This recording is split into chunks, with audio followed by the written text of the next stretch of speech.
Justice for Cwecwe. That's the trending topic on social media these days.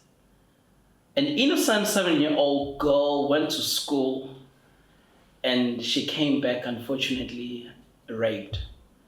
So now everyone is fighting for her justice.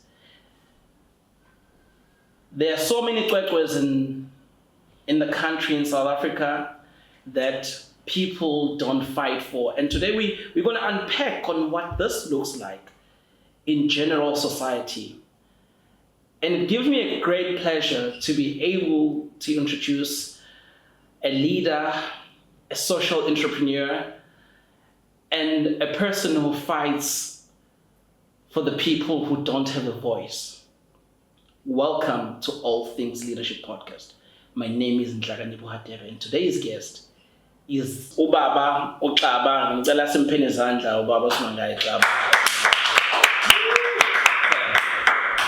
Welcome to All Things Leadership Podcast. Thank you so much for ukuthinja usenzele isikhathi sokuthi ufike. We really feel honored.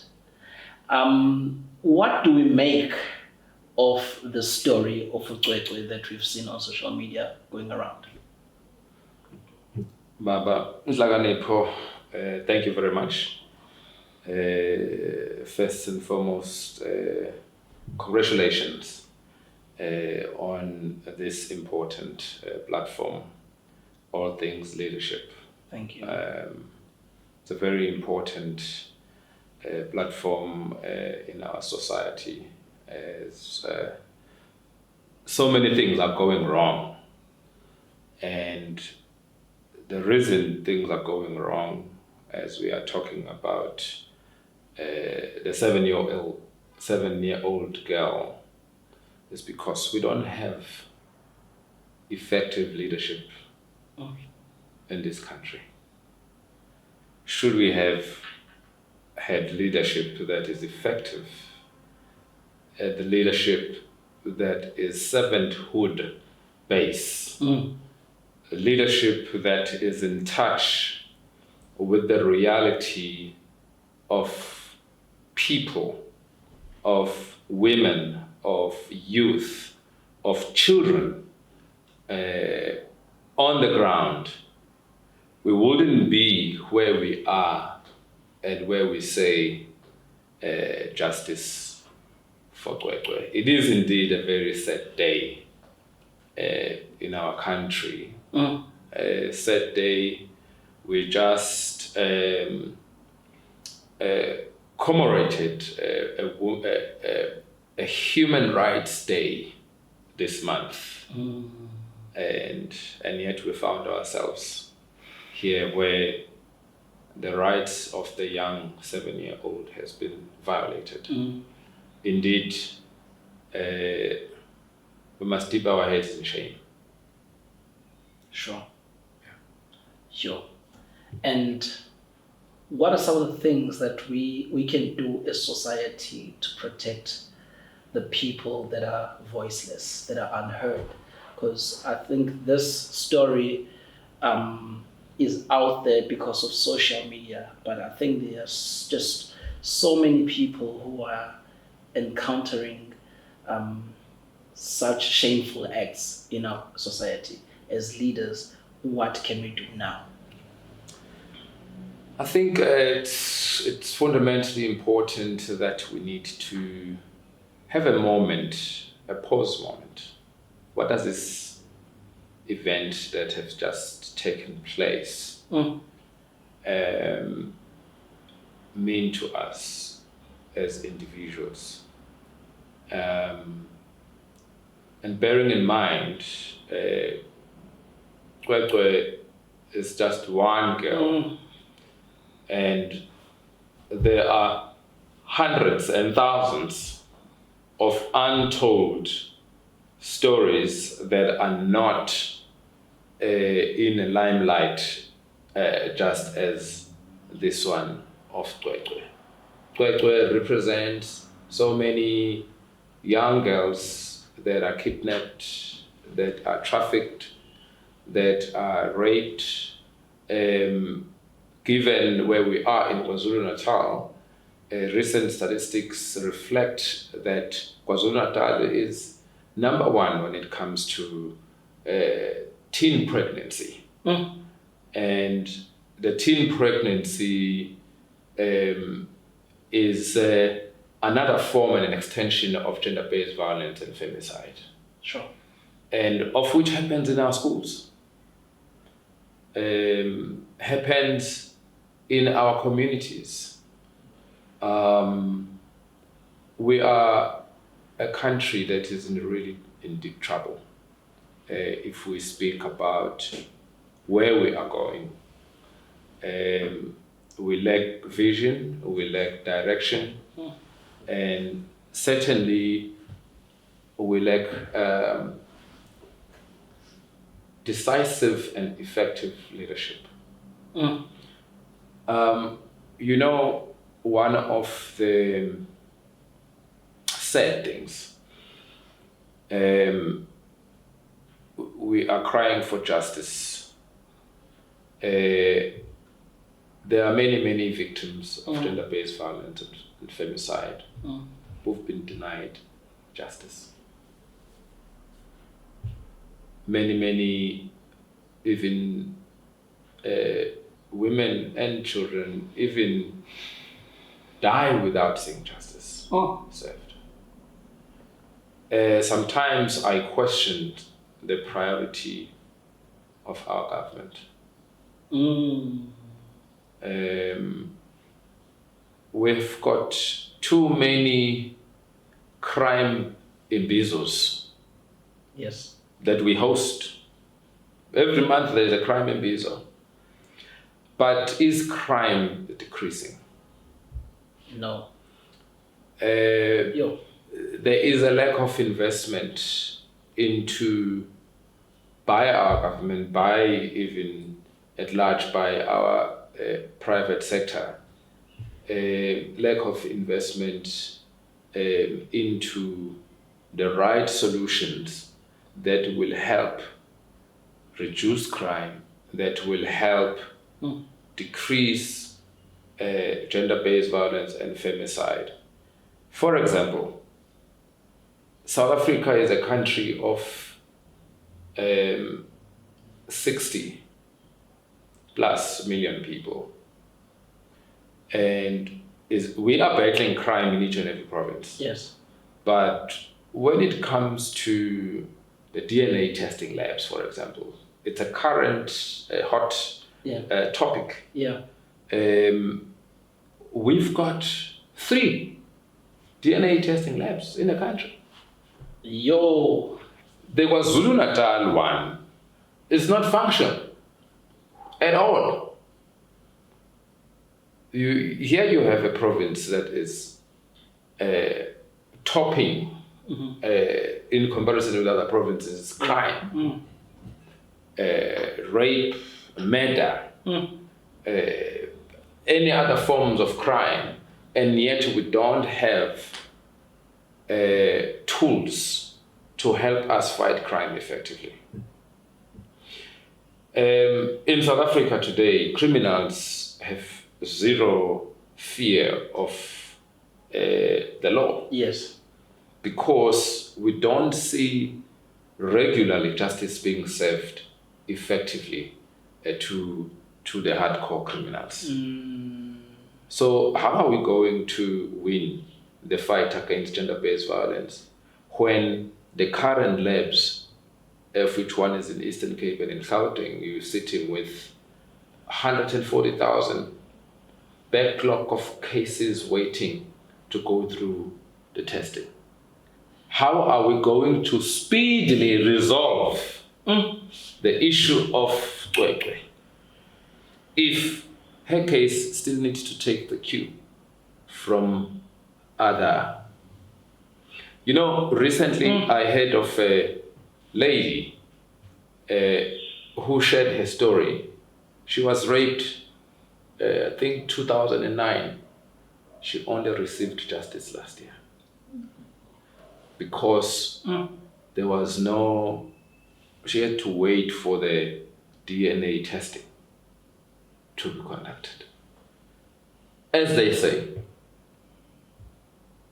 justice delayed is justice denied. Oh, ish. And bro, is this like hearing such cases? Is this what pushed you to want to be part of the solution? What prompted you to want to start to make change in society? Well, 2019 was a moment for me personally. The Nhlaka tragic event at Montclair post office in Cape Town was a moment that really challenged me. Sure. To look at myself as a man. Sure. As there was a hashtag men are trash. There are also hashtag not in our name. There were many hashtags. Yes. But I took a deep introspection. What is my role? And I didn't have kids then. Sure. Except I had one boy, but I didn't have a baby girl. And somehow, if Uyinene was my biological daughter, how would I have reacted? If other young children, your Cwecwes, was my biological daughter, how would I have reacted? So I realized that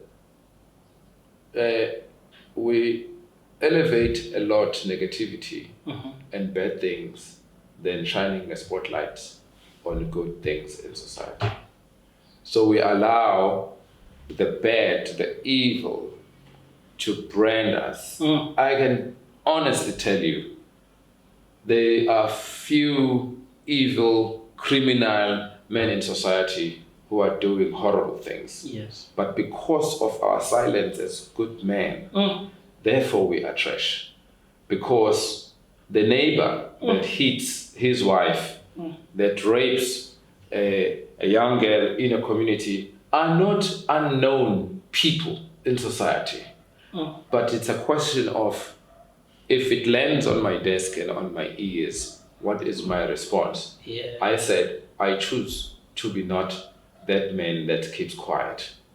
GoodMen Foundation was born out of that story of Nhlaka Foundation, Nhlaka rather. Yeah. To say there are good men in families, there are good men in communities, there are good men in schools, there are good men everywhere. Yeah. We are just surrounded by loud men who are trash, who are doing horrible things in our communities and in our society.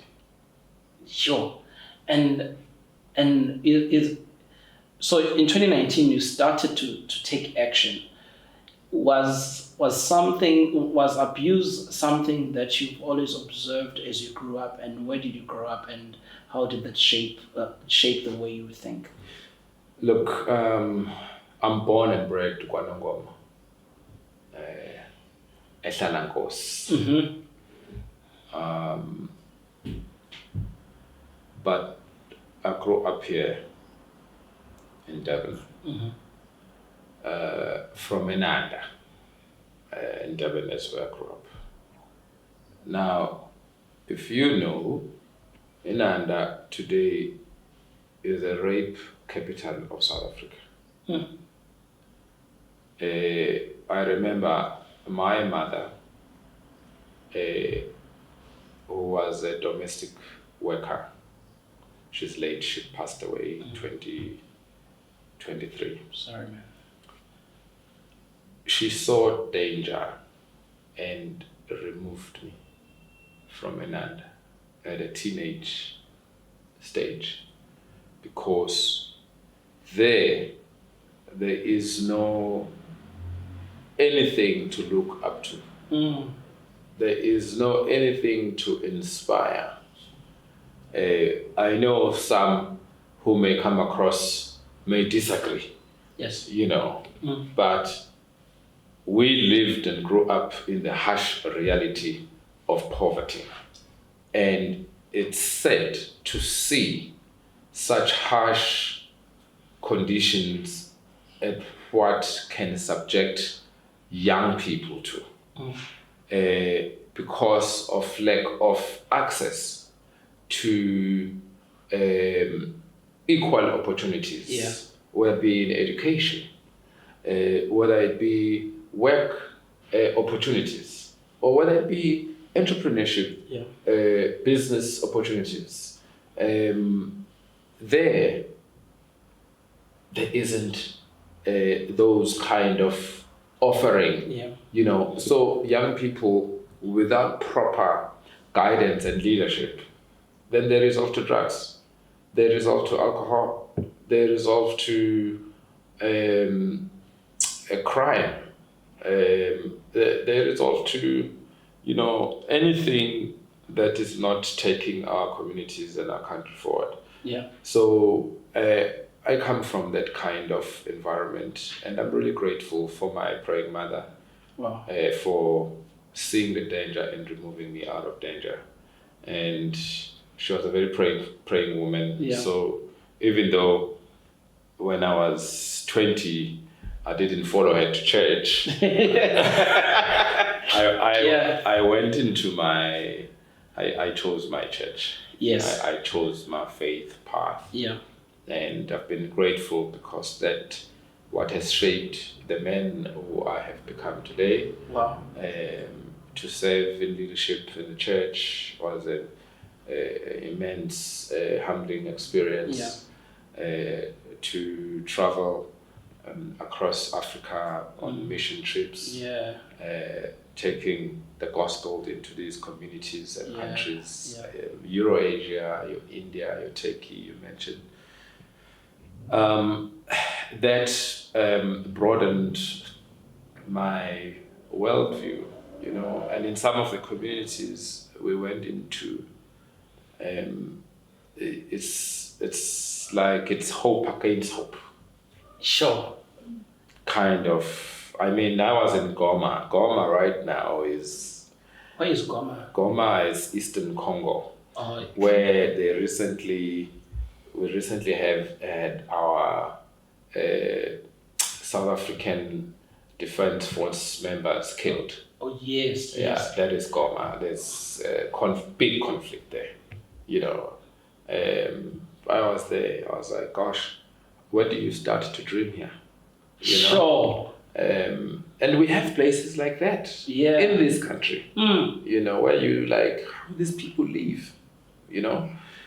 So my worldview was shaped, and then I got a little bit bored in church politics. I got bored by church politics. I went into some consulting. I worked for a US company. Is this what shaped your English? Because your English is very polished, bro. You speak like a statesman. Wow. Well, I received that as a compliment. So one worked as a consultant.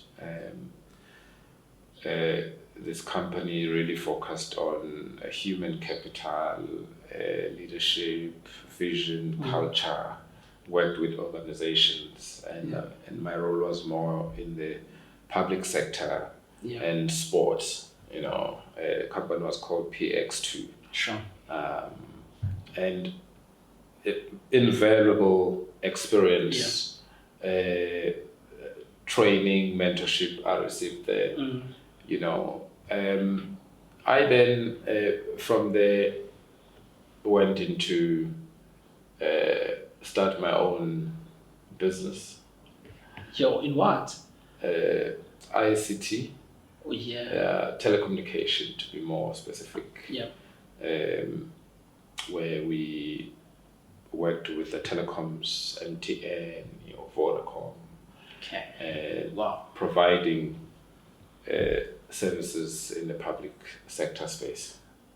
Okay, can we just break it down on how you started that business from idea to execution? So you are employed, do you save some money to start up the business, or do you go and borrow some money to start the business? And how did you land your first customer?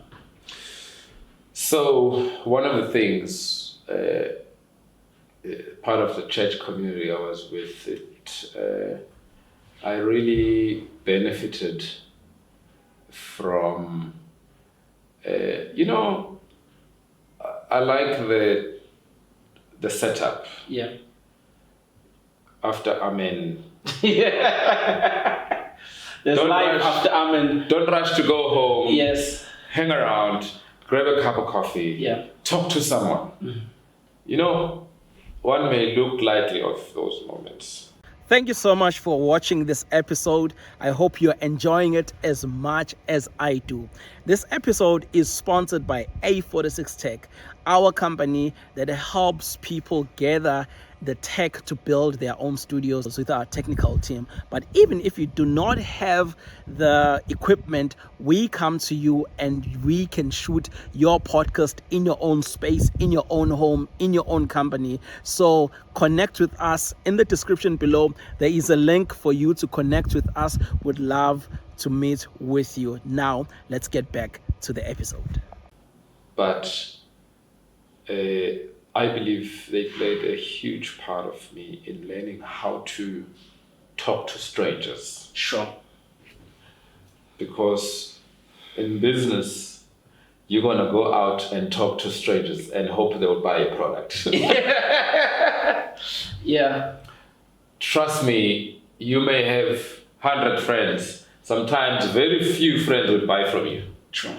But a lot of your new friends will be strangers who you approached and sold the product, and then they become your friends later. Yes. But the ones you grew up with, that you count on, family members, very few will buy from you. So that experience of chit-chatting with different people, it harnessed my social skills, my networking skills. I believe in networking. Yeah. I believe it's a huge asset you have if you know how to network and reach out to people.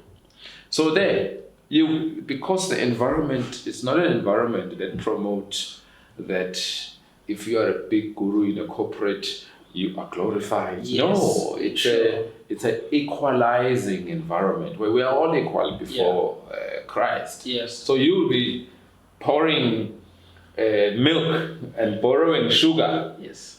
And this is the CEO maybe of Mr. Price. I'm just using that as an example. Yes. Maybe he's the CEO of a big company, but you just don't know. But he's engaging you like a fellow human being, And that was a huge investment that I took with me.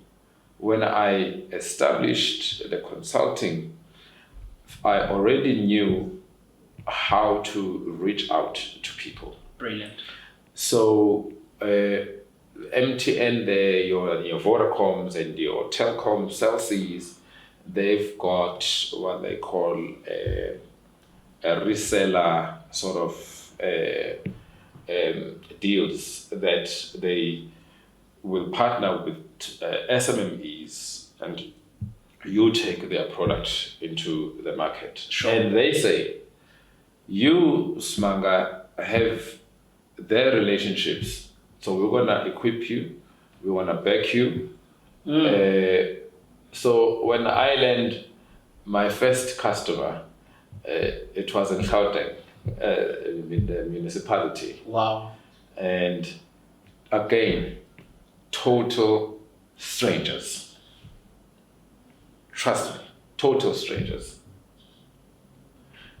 Someone knew someone. Mm-hmm.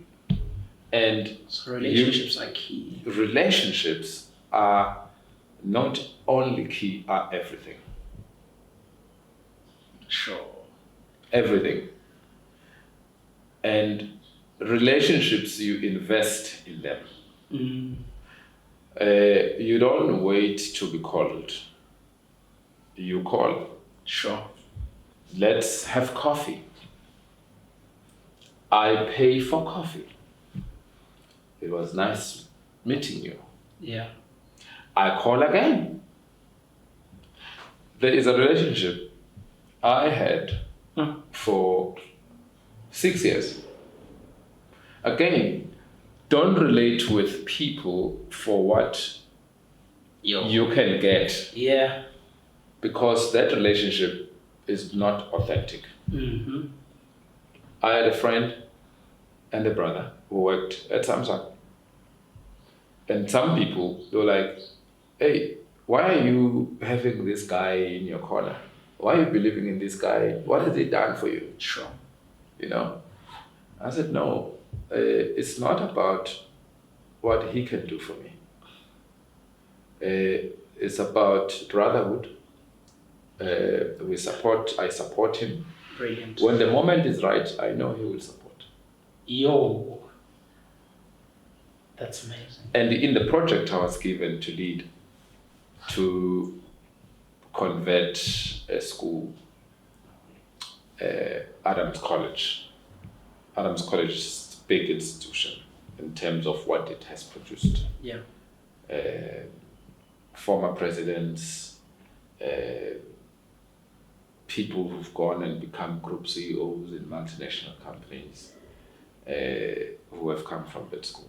But it's just that the infrastructure hasn't been well looked after. So I was invited, hey, come and support here.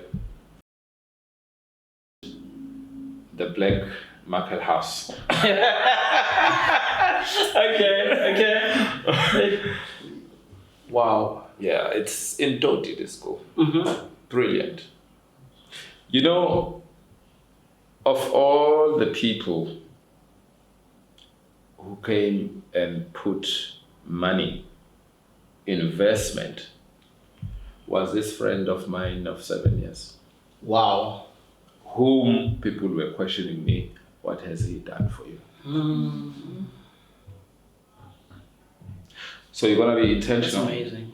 You're gonna be intentional in building relationships.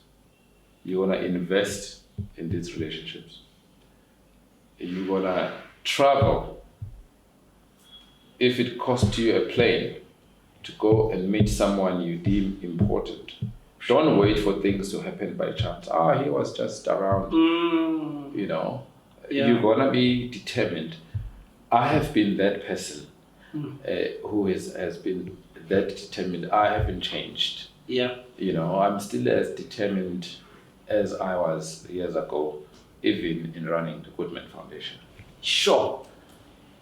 That's really, really incredible. And the same way that you started your company, do you use the same principles in running GoodMen Foundation? Absolutely. Everything rise and fall in leadership. You're gonna lead. If you are a leader, you're gonna initiate. If you're gonna initiate, you're gonna identify the gap. And I identified the gap that men are not visibly present in fighting gender-based violence and femicide. And the GoodMen Foundation was established as that platform for intelligence collaboration, where we wanted to activate institutions that will respond in fighting gender-based violence. So we are very pleased to say 5 years later, South Africa is starting to take the fight against gender-based violence serious. Yes, there's a lot more to be done. We need to capacitate our courts. We need to have more DNA testing labs. We need to have educational programs running into our schools, because these young boys are men of tomorrow. In Zulu it says, "Ligotshwa lisemanzi." And if you look at the value chain of it, the man of a national organization, a state-owned organization, post office, he went through some schooling. Now imagine if this man was during primary school or high school, was put through a program that will nurture him to be a good man, a good employee, a good father. Sure. It would have saved that young girl's life. They say prevention is better than cure, right? We are all reacting right now. Yeah. Justice for Cwecwe. We need to be proactive than reactive. Yes. The GoodMen Foundation was established to be proactive in driving awareness, in driving behavioral change, and ensuring that we have interventions in assisting victims of gender-based violence to start their journey of recovery.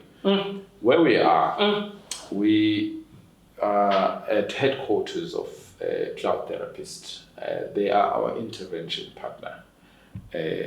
Cloud Therapist is an ecosystem of registered counselors, psychologists, social workers, and we've got a network of over 1,500 online.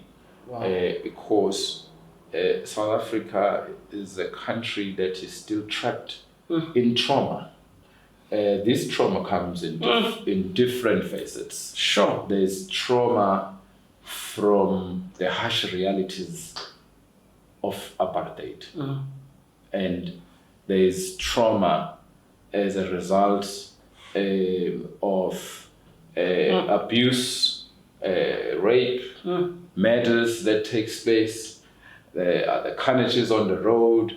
We are a traumatized nation. Sure. In many facets, and healing is very, very, very important.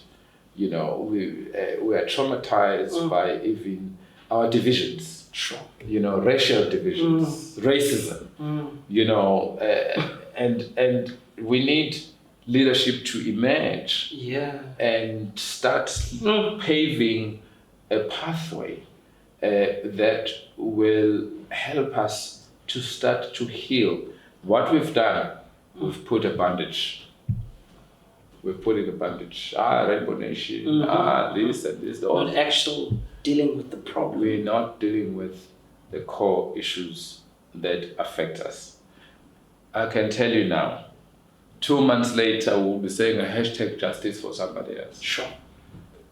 Our biggest problem is misprioritization of resources. Monies that are being stolen. We must talk about these things. It has robbed us. Corruption has robbed us. Yes. Corruption in the public sector, because that's a corruption that is publicized, but also the unspoken corruption in the private sector. Yeah. So who are the victims at the end? Sure. It's the poor. Yes. And I mean, what causes us? What causes good men to be silent? What are some of the contributing factors for people not to speak out and to say something about what's happening in their communities? I'll put it this way. A silent man in the presence of injustice is not a good man. At all. Let me say it again. A silent man in the presence of injustice is not a good man. Sure. Because a good man will not be silent. Sure. His goodness will not allow him Will not allow. to be silent. Yes. Wow. And like in the space that you find yourself in, what are really like some of the deep challenges that you face as GoodMen Foundation as you're working with the people on the ground? Oh, we've had our fair share. Yeah. It's been very difficult. It's difficult to convene people because each comes with his or her own ideas and perceptions and how things are done. And we've struggled at the provincial level to get support, you know. But we didn't let that deter us. We've always had great support from the city point of view. Sure. We've always had great support from national. But also, you know, to penetrate private sector, to get the support has not been easy. Sure. But I must say, maybe because of how I've been socialized and particularly in the church, that I've been fortunate Yes, great. to have access to a network of powerful people in powerful positions.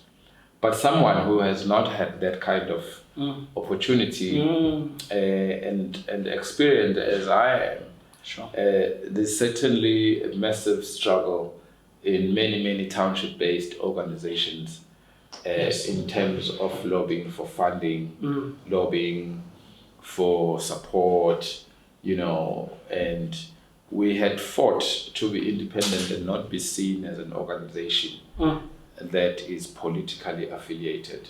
We have no affiliations in politics. Our stance is we will work with whosoever is in government on that day. So wise. So that's our duty, because at the end of the day, we must hold government to account. Yes. It doesn't matter which political organization is a ruling party. Yeah. The fact that they have the instruments of government that can be used to effect so much needed change in communities. We must work with the government.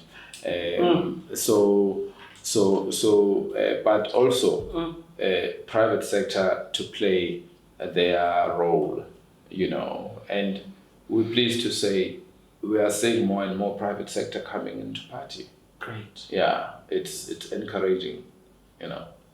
Yeah. Yo, like you're a great visionary, you know, like you can paint a picture and simplify it in simple words, you know. And speaking about collaboration, I saw a picture of you. I think Advocate Skakani was launching a book. You're part of that process. How did that come about, man? Oh, well, you know, I was on radio accompanying a friend who was giving an economic overview on the budget this year. So, and then I see a very seasoned and retired former government minister who has just been deployed by his own political party to come and resolve all the political nonsense in this province. Yeah. So then he says to me, hey, you know, your work and the foundation that you guys are doing is really remarkable. I haven't seen this man in person since 2016. Sure. And I even lost his number. Yeah. And yet, he was able to say, we recognize what the GoodMen Foundation has done. The Men Arise conference was coordinated by the Mapolova Foundation. Mapolova Foundation was initiated by Mr. Xaba. He's a former head of Department of Parks and Recreation in the city. Really, very, very visionary leader. And by the way, without me getting into trouble, and the city has descended in a state of decay since he left, in terms of our public parks, beaches, but he said, I'm out of the system. I wasn't there for the salary. So through my foundation, I'm going to continue to help and build this country. Solid. So that's where that Men Arise conference come from. But more in particular, he says, Mr. Xaba, come, let's have coffee. So we meet, we have coffee. He says, we are having this Men Arise conference. It's because you and the GoodMen Foundation have paved the way. Amazing. You've greatly inspired us. And we want to add our bit in the conversation, and we would love you to be part of it. And that's how I became part of it. Wow. And we're going to be working together with all those structures, with all those men, in taking the fight against GBV forward. Yo, that's really incredible. And for a man who is probably watching this conversation, and they want to be in touch with GoodMen Foundation, and they don't know what role they can really play, and will it be effective for their own community? What role can we play in partnering with GoodMen Foundation?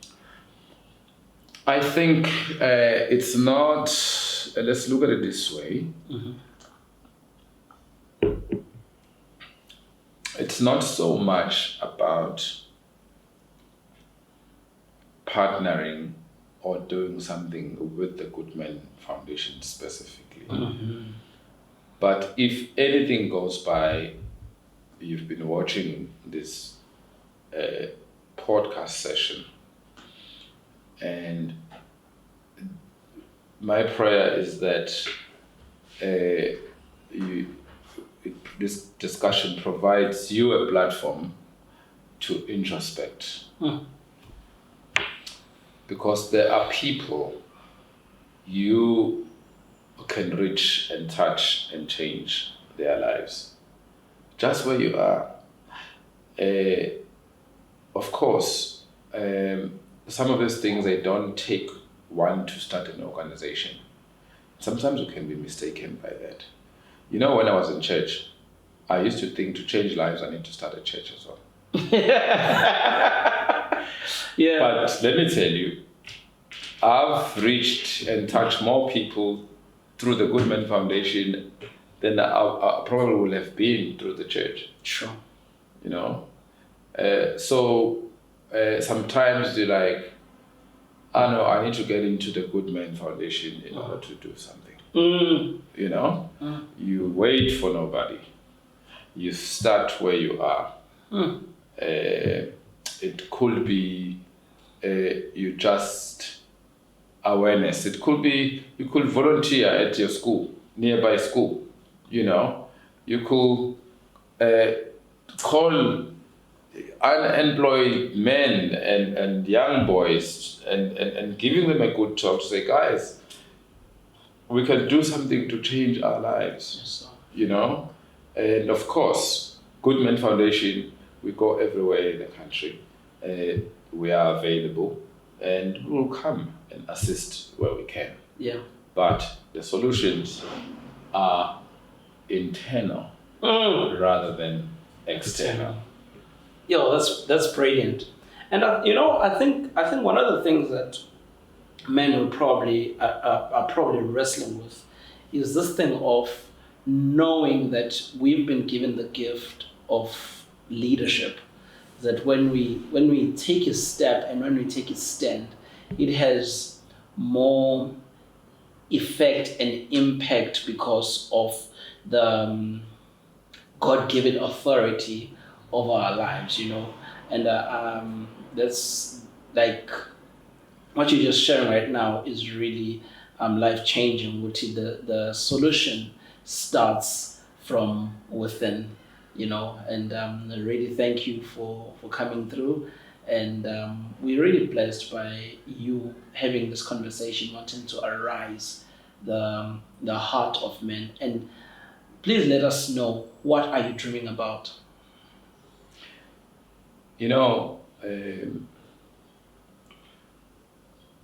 A great man whose late I respect, Dr. Miles Monroe. He says, in every follower,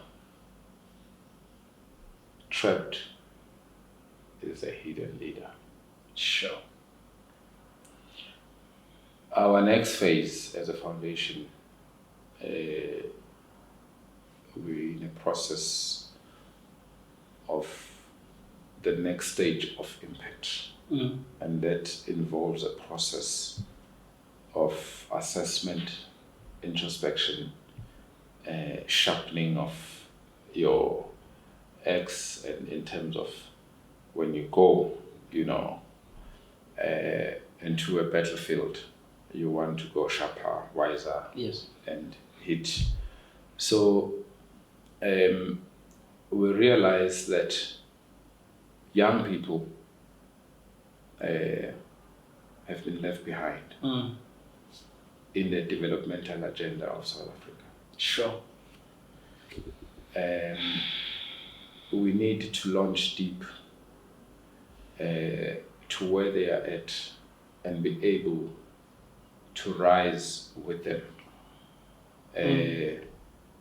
through synergies and platforms that connect them with leaders who have done well, leaders who are doing remarkable things, to provide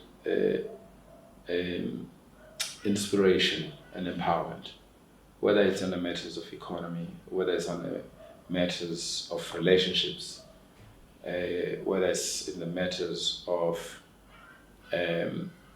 career, many things that will lift up our youth and put them on a path of self-determination. Sure. And our next phase, we're going to be launching a platform in June. It's called Insightful Leadership Podcast. That will work very closely with high schools, universities, and TVET colleges, youth out of school, unemployed, young professionals, young entrepreneurs. Because all these, the socio-economic challenges are all interrelated. If you are a man, you can't provide in a relationship, you are in deep trouble. You need economic empowerment, So we want to be still addressing gender-based violence, but we want to be smarter with how we are dealing with. I think we promote too much this demon. Sure. We promote this demon too much.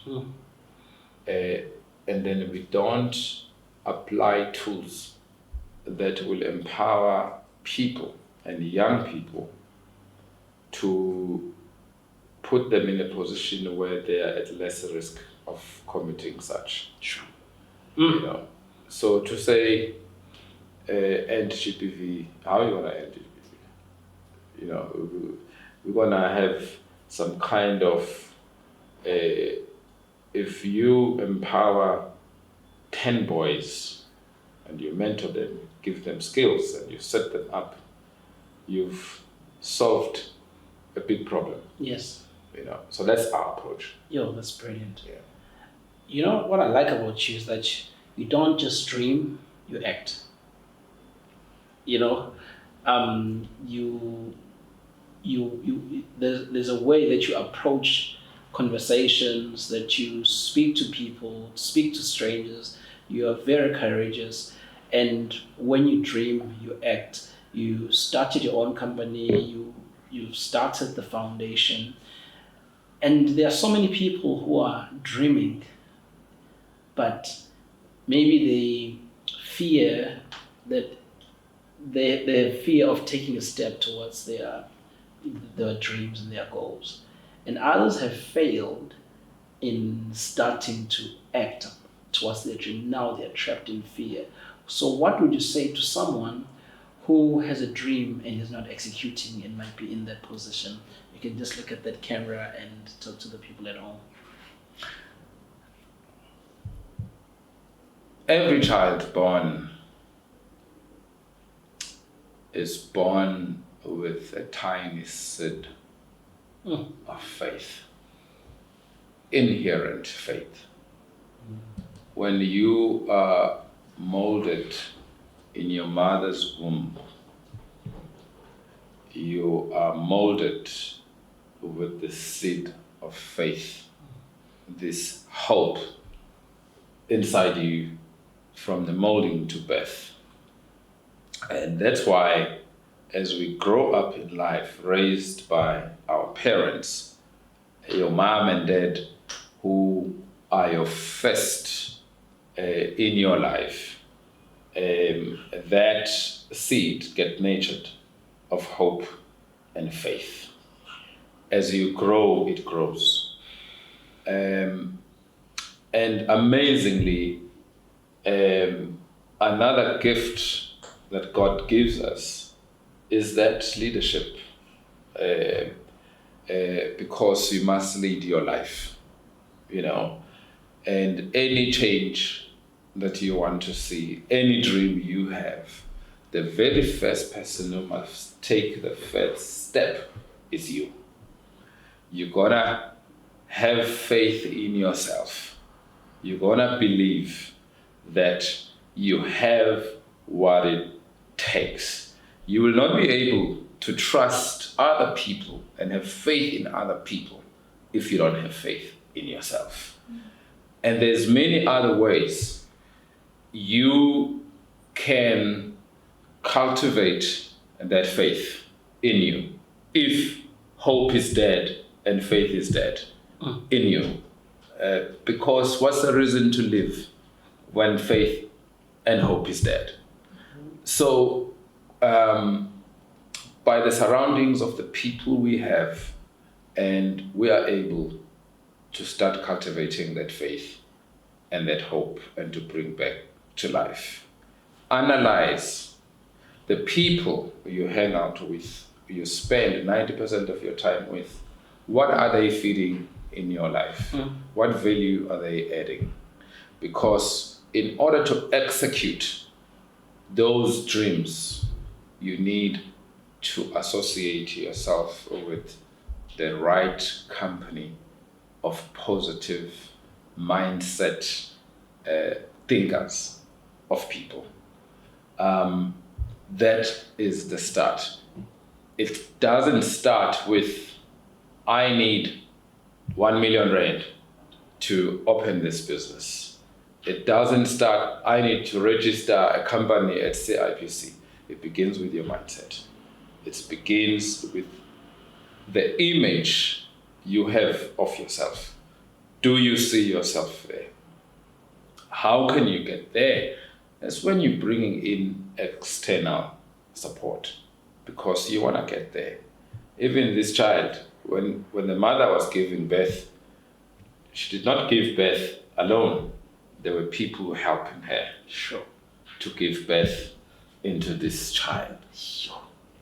Now, the people who are around you, they are either gonna help you give birth. There is a process of pregnancy, and that's the beautiful, mysterious process, because even on that journey, you have people you go see, the woman that goes and see, right? To make sure the developmental stages of this baby is healthy until to the point of giving birth. even when she gives birth, another group of people come around, you know? So you need to watch your company. You need to evaluate who is by you and what are they influencing you about. If you don't have your own solid, developed plan, someone else will guide you and lead you to something else. Yo, what a great picture about this pregnancy and having the dream and having the support system and analyzing your company. Amazing. Like, it's the first time hearing such a wise example, to be honest, and thank you so much, Awe, for just coming through and sharing your story and inspiring us. Actually, this episode is more piercing to the heart for me, because I'm just like, I need to take a step, need to act more towards protecting our children and the women around, and see then the people that are around us, and analyze the space. Thank you so much for coming through and inspiring us, and letting us know that we do not start from where we hope to be. We start from where we are, and that is what we are really about in this podcast. We want to inspire people to start taking action towards their dreams and their goals. Siyabonga kakhulu, ngicela simphenele izandla enkulu. Don't forget to like, share, comment, subscribe. Let us know what you're thinking, my friend. Enjoy the rest of your day. Danko.